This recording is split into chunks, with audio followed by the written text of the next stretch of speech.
50 साल की ब्यूटिशियन अनीता चौधरी की लाश के 6 टुकड़े करने वाला ये है गुलामुद्दीन, जिसे पुलिस ने गिरफ्तार तो कर लिया है, मगर इस केस की कड़ियां अभी भी सुलझी नहीं है।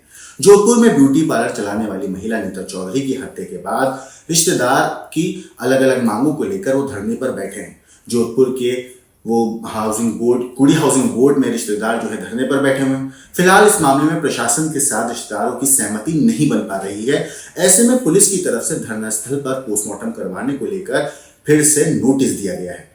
इधर इस मामले में गिरफ्तार मुख्य आरोपी गुलामुद्दीन को पुलिस रिमांड पर लेकर पूछताछ जो है पुलिस कर रही है, मगर अभी तक की मीडिया रिपोर्ट्स के हवाले से अगर हम आपको बताएं तो इस पूरे मामले पे पुलिस के हाथ खाली हैं और पुलिस को अभी तक इस मामले में कोई भी ऐसा बड़ा ब्रेक थ्रू नहीं मिला है जिससे पता चल सके कि इस पूरे कत्ल के पीछे की असली कहानी कैसे लूट की ही वारदात थी या फिर कोई और वजह थी। पूछताछ में बार बार गुलामुद्दीन अपना बयान भी बदल रहा है और ये भी एक बड़ी वजह है जो पुलिस के सामने दिक्कत पैदा कर रही है। अनीता चौधरी की हत्या के बाद से ही रिश्तेदार और समाज के लोग भगत की कोठी पर एक मंदिर है, वीर तेजा मंदिर, वहां पर धरना दे रहे थे, मगर अब जो है वहां से उन्होंने अपना धरना चेंज करके कुड़ी हाउसिंग बोर्ड में अपना धरना जो स्थल है वो शिफ्ट कर दिया है। हालांकि पुलिस की तरफ से पहले भी कई बार बॉडी का पोस्टमार्टम करवाने को लेकर नोटिस दिए गए थे, लेकिन रिश्तेदार सीबीआई जांच समेत 1 करोड़ रुपए की धनराशि, साथ ही सरकारी नौकरी, अलग अलग मांगे जो है वो उन्होंने रखी थी, मगर समझाने के बावजूद भी जब प्रशासन और परिवार वालों के बीच में कोई समझौता नहीं हुआ तो मामला वहीं अटका रहा। इधर इस मामले में पुलिस ने मुख्य आरोपी गुलामुद्दीन को मुंबई से गिरफ्तार किया था, जहां से उसे 7 दिन के रिमांड पर भेज दिया गया था गिरफ्तारी के बाद। फिलहाल उससे पूछताछ की जा रही है, जिसमें पुलिस ये पता लगाने में जुटी हुई है कि उसके साथ क्या कोई और लोग भी इस पूरे हत्याकांड में शामिल थे या नहीं, या इस पूरे हत्याकांड को अकेले गुलामुद्दीन ने ही अंजाम दिया था। इसके अलावा उसके कनेक्शन भी खंगाले जा रहे हैं, किस किन लोगों से उसकी बातचीत थी, कौन कौन उसके दोस्त थे, उसके जितने भी जिन लोगों से मिलता था।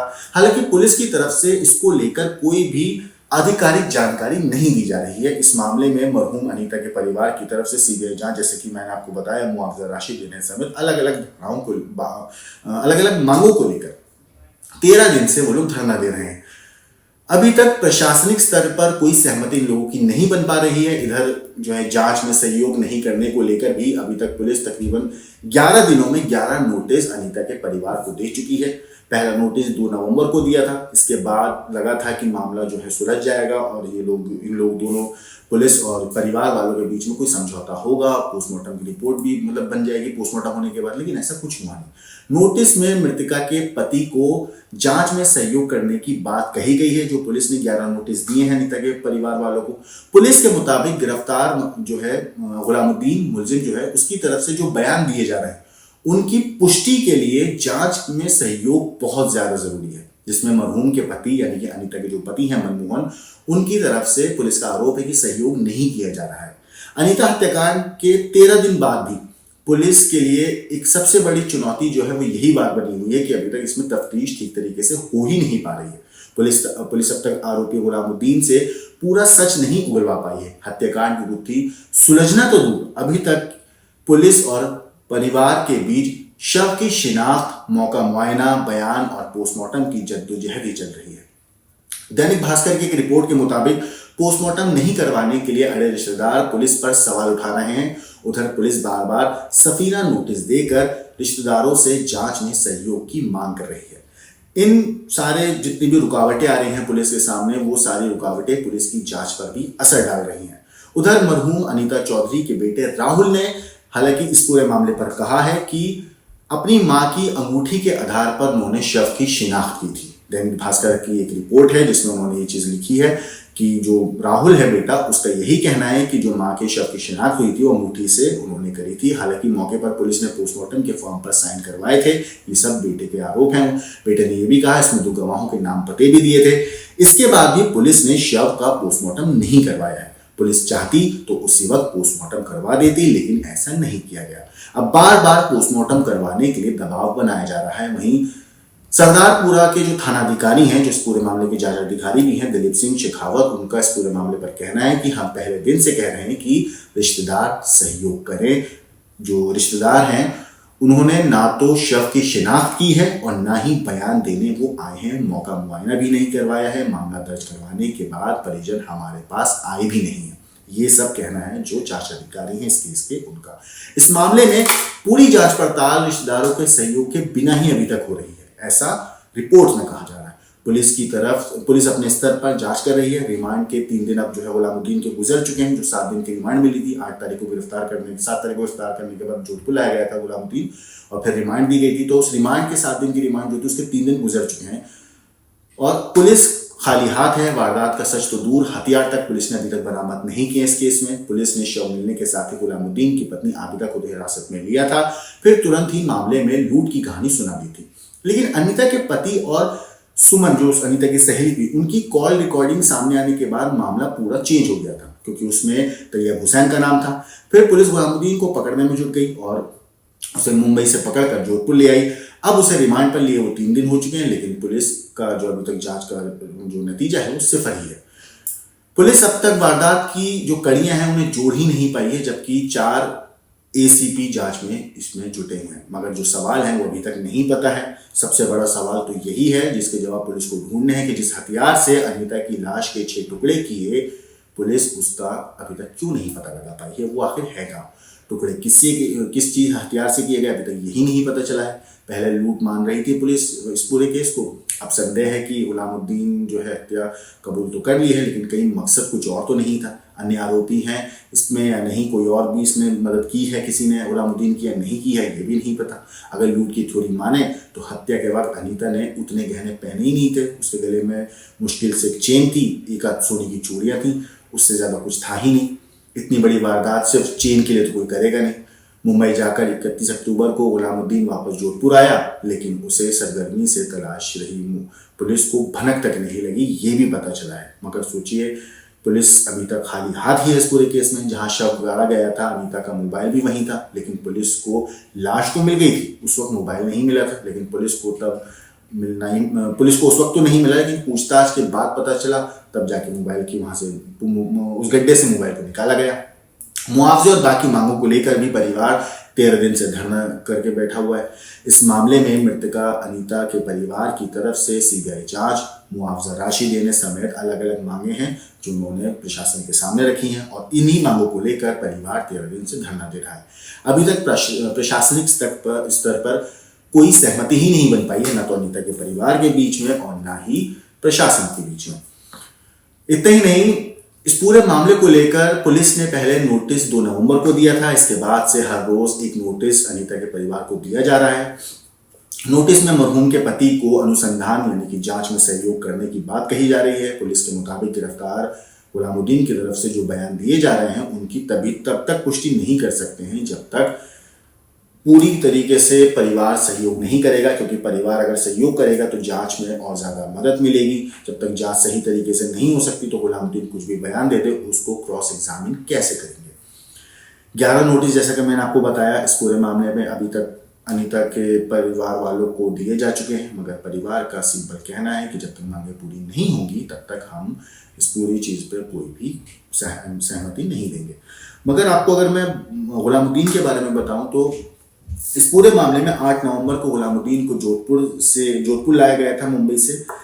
इतना ही नहीं, 27 तारीख को इस पूरे मामले में यानी 27 अक्टूबर को पुलिस में कंप्लेंट दर्ज कराई थी अनीता के पति ने, मनमोहन ने।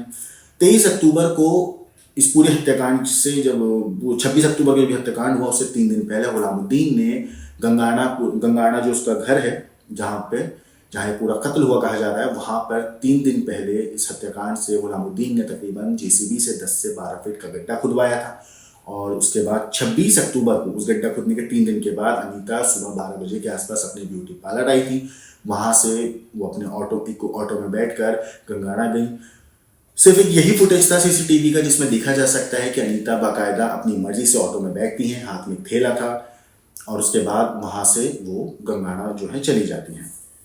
इस पूरे मामले पर पुलिस ने जब तफ्तीश करी तो पता चला कि ऑटो में बैठकर जब वो गई थी तो उस वक्त वो अपनी मर्जी से बैठी थी, क्योंकि जो सीसीटीवी फुटेज सामने आया था उसमें क्लियरली देखा जा सकता है कि अनीता अपनी मर्जी से ऑटो में बैठ रही थी। इतना ही नहीं, जब पुलिस ने तफ्तीश करी और 27 तारीख को जब मनमोहन ने, जो अनीता के पति थे, उन्होंने कंप्लेन दर्ज कराई थी। कंप्लेन दर्ज करने के बाद जब इस पूरे मामले में पुलिस ने तफ्तीश शुरू करी तो सीसीटीवी फुटेज हाथ लगा। सीसीटीवी के आधार पर ऑटो वाले से पुलिस कनेक्ट हुई तो ऑटो वाले ने बताया कि उसने आखिरी बार अनीता को कहाँ पर छोड़ा था। अब जब उस घर के बारे में, उस जगह के बारे में, उस इलाके के बारे में जो पति मनमोहन है अनीता के, उनको बताया गया तो पता चला कि यहाँ तो गुलामुद्दीन रहता है, जो अनीता की दुकान जो है उसके सामने ही उसकी भी दुकान है। हालांकि अनीता की ब्यूटी पार्लर की दुकान है, गुलामुद्दीन की ड्राई क्लीन की दुकान है। दोनों के बीच में 15 साल से जान पहचान भी कहा जा रहा है। मगर जब पुलिस ने तफ्तीश करी तो पता चला कि गुलामुद्दीन वहाँ पे घर पे है ही नहीं। इससे पहले पुलिस ने गुलामुद्दीन के नंबर पर फ़ोन करके उससे पूछा था तो गुलामुद्दीन घबरा गया था और उसी दिन गुलामुद्दीन वहाँ से फरार हो गया था। लेकिन जब पुलिस वहाँ पहुंची तो वहाँ पे सिर्फ आबिदा थी, जो कि गुलामुद्दीन की पत्नी थी। पुलिस ने आबिदा को हिरासत में लिया और पूछताछ करी। जब पूछताछ करी तो आबिदा ने पूरी कहानी पुलिस को बता दी। उसने बताया कि किस तरीके से गुलामुद्दीन ने हत्या करी। हत्या करने के बाद लाश को घर के बाहर ही गड्ढे में दफना दिया। इस पूरे मामले में पुलिस ने आबिदा को गिरफ्तार किया, उससे पूछताछ हुई, मगर गुलामुद्दीन का कुछ पता नहीं था। पुलिस की माने तो जब ये पूरा कत्ल हुआ, यानी कि 26 तारीख को जब अनीता अपनी ब्यूटी पार्लर से बैग लेके ऑटो में बैठी थी तो वो कपड़े अपने साथ लेकर आई थी और उसका प्लान था कि वो गुलामुद्दीन के घर रुकेगी। अब यहाँ से पुलिस की डकैती और चोरी वाली, लूट वाली जो थ्योरी है वो कहीं ना कहीं खटकती है, क्योंकि अगर वो लूट के इरादे से वहां पर गुलामुद्दीन ने उसे बुलाया था तो वो अपने कपड़े लेकर वहां क्यों पहुंचेगी? अगर किसी और वजह से मिलने बुलाया था तो अपने वो कपड़े लेकर वहां क्यों पहुंचेगी और रात में रुकने का प्लान वो क्यों बनाएगी? कई सवाल हैं जिनको तलाशना अभी बाकी है, लेकिन अभी तक पुलिस के हाथ खाली हैं। पुलिस को ये नहीं पता है कि उस रात आखिर हुआ क्या था। पुलिस सिर्फ तफ्तीश कर रही है, लेकिन तफ्तीश भी अधूरी है, क्योंकि जो सवाल है उनके जवाब पुलिस को अभी तक मिल ही नहीं पाए हैं। मसलन सबसे बड़ा सवाल तो यही है कि हत्या करने में इस्तेमाल जो हथियार था वो आखिर क्यों, कहाँ है? अनीता की हत्या क्यों की गई? क्या अनीता की हत्या में कोई और लोग भी शामिल थे? दूसरा, जब ये फरार हुआ गुलामुद्दीन, इसने अपना नाम बदल कर गफ्फार रख लिया था और उसी आईडी से ही अलग अलग लॉज में रुक रहा था। ये पहले अहमदाबाद गया, अहमदाबाद से होते हुए ये मुंबई पहुंचा, मुंबई के अलग अलग इलाकों में रहता रहा, होटल के अंदर हर जगह अपनी फेक आईडी दे रहा था। मगर इसका मोबाइल फ़ोन की जो लोकेशन थी उससे किसी तरीके से पुलिस को इसके बारे में जानकारी हुई और पुलिस ने इसको मुंबई से गिरफ्तार करके जोधपुर लेकर आई। इस पूरे मामले में सबसे बड़ा चीज़ एक यही है कि परिवार वालों का कहना है कि जब तक उनकी मांगें पूरी नहीं होंगी तो वो पोस्टमार्टम के लिए और बाकी जांच में कोई भी मदद नहीं करेंगे, कोई सहयोग नहीं करेंगे। और जब तक सहयोग नहीं करेंगे तो जाहिर सी बात है केस सुलझ नहीं सकता है। इस केस में बहुत सारे पेच ऐसे हैं जो अभी अनसुलझे हैं। ये कहानी जितनी सीधी और सिंपल लगती है, ये उतनी सीधी सिंपल है नहीं, क्योंकि इसके अंदर आने वाले वक्त में बहुत सारे ऐसे किरदार हो सकता है निकल कर सामने आए, बहुत कहानी ऐसी पलट जाए जिसके बारे में आप मैं कोई सोच नहीं सकता। तो वो सारे केस, वो सारे जितने भी मोड़ हैं, ट्विस्ट टर्न से कहानी की पेचीदगी है, वो तभी समझ में आएगी जब परिवार और पुलिस दोनों साथ में मिलकर एक दूसरे की मदद करेंगे। क्योंकि पुलिस के हाथ भी अभी खाली हैं। गुलामुद्दीन तो उनकी गिरफ्त में है, लेकिन गुलामुद्दीन अपना बयान बार बार बदल रहा है और जब तक गुलामुद्दीन अपना बयान बदलता रहेगा तब तक ये केस सुलझ नहीं सकता है। इस केस के ऊपर जो भी अपडेट आएगी वो तो हम आपको जरूर बताएंगे ही। बाकी इस कहानी के ऊपर और स्टोरी के ऊपर, गुलामुद्दीन के ऊपर, अनीता के ऊपर और परिवार की जो डिमांड है, सरकारी नौकरी, सीबीआई जांच, 1 करोड़ रुपए का मुआवजा, इन सारी चीज़ों के ऊपर आपकी जो भी राय है हमें कमेंट करके ज़रूर बताइएगा। बाकी देश और दुनिया की क्राइम की खबरों के लिए देखते रहिए क्राइम तक।